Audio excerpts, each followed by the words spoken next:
చాలా సందర్భాల్లో మనము మీ పేరెంట్స్ దగ్గర నుంచి వేరే ఉందాము అని వైఫ్ క్లెయిమ్ చేసినప్పుడు అది క్రూయల్టీ గ్రౌండ్ కింద డివోర్స్ తీసుకోవడం జరుగుతుంది.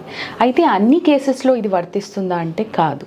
సుప్రీంకోర్టు రీసెంట్గా ఒక జడ్జిమెంట్ ఇస్తూ ఒక సందర్భంలో హస్బెండ్ని దగ్గర ఉండి మీరే వేరేగా ఉండి మీ వైఫ్ని మీ పిల్లల్ని సరిగ్గా చూసుకోవాలి, ఇంక మీరు మీ పేరెంట్స్తో కలిసి ఉండడానికి లేదు.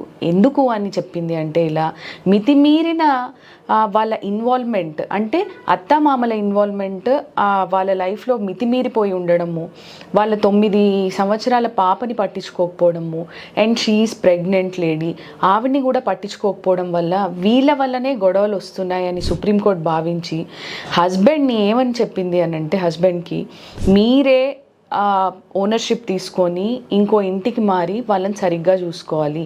మీ పేరెంట్స్ మితిమీరిన ఇన్వాల్వ్మెంట్ వల్ల వాళ్ళ సర్వైవల్, ఎవరి సర్వైవల్, భార్యది కూతుర్ది, ప్రెగ్నెంట్గా ఉన్న వైఫ్ది కూతుర్ది చాలా దారుణమైన పరిస్థితిలో ఉన్నారు. మీరు ఆవిడకి ఫుడ్ కూడా సరిగ్గా ప్రొవైడ్ చేయలేకపోతున్నారు.